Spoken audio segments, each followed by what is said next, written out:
From the OU TV Broadcast Center in Los Angeles, California, this is Brief News Brief, a brief look at today's trending news topics. Proudly combating the thought police since 2016, here's your host, James Heaney. I'm James Heaney, and this is your Brief News Briefing. News. There's so much news, I don't even know where to start. I can't keep up. I take one Thanksgiving day off, and suddenly I can't keep up with the news. What's going on in the world? Well, Trump's in Europe for the NATO summit. He told China that the trade deal can wait until after the election, and the stock market took a hit. Kamala Harris has dropped out of the presidential race. Tomorrow, legal experts are going to publicly testify about the impeachment process and how this offense that Trump has made is basically exactly why impeachment exists. An appeals court today ruled that House Democrats can access President Trump's private financial records from two banks. I mean, it's been a busy few days. A federal appeals court ruled today that it's in the public interest to refuse to block congressional subpoenas to get Trump's financial documents. The court gave the president 7 days to seek review by the Supreme Court in the case, which predates the public impeachment proceedings in the House. Congress has been trying to get these documents since April 11th. The president's attorney, Jay Sekulow, said in a statement today that Trump's legal team believes that the subpoena is invalid as issued, and that it's reviewing the ruling to determine the next steps, including seeking review at the Supreme Court. The House Intelligence and Financial Services Committee are seeking more than 10 years of financial records on Trump, his three oldest children, Eric, Donald Jr., and Ivanka, and Trump's businesses. The committees, led by Reps Adam B. Schiff and Maxine Waters, both Californian Democrats, say that they need the records as part of a broad investigation into Russian money laundering and potential foreign interference involving Trump. Russia, if you're listening, Congress is getting the paper trail together as we speak. Threats from North Korea just in time for the holiday.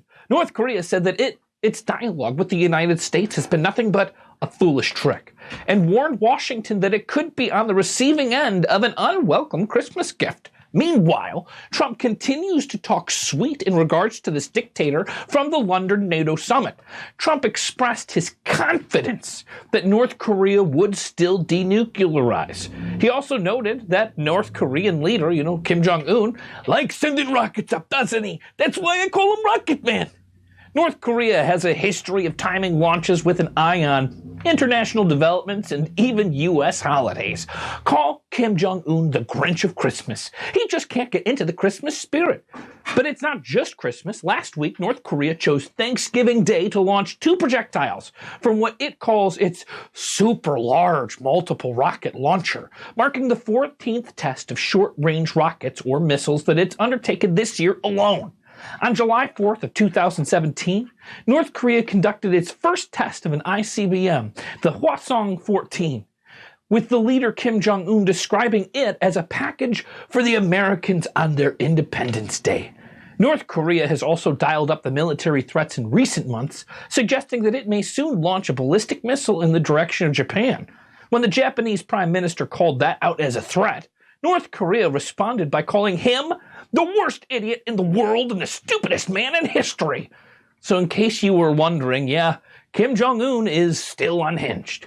The House Intelligence Committee released a report today that said President Trump placed his political interests above national interests in his conduct towards Ukraine. Yikes, ouch. It's a 300-plus page report outlining the evidence and allegations. Call it the Mueller Report Part 2.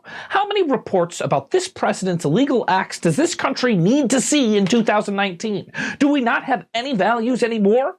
Didn't we fight a war to not have a king? Isn't it a known civics fact that no one in this country is above the law? Is it not part of the basic fabric of this nation?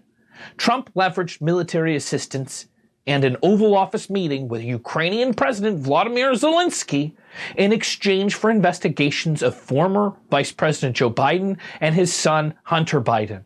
He and his supporters, who crave political power, are bending over backwards on a day-to-day basis to perpetuate a myth that Ukrainians interfered in the 2016 election to take the heat off of Russia. Guess who made up that talking point? Russia. This Russia thing ain't over yet. Trump called Democrats very unpatriotic for pursuing his impeachment while he's overseas meeting with NATO leaders. Meanwhile, at the NATO summit, sparks are flying between Trump and French President Emmanuel Macron.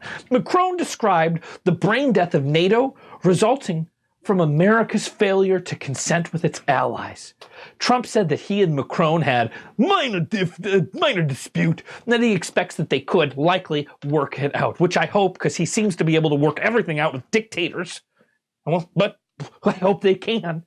The whole world is being brought down. Hell is freezing over, and this decade is going out like a lion.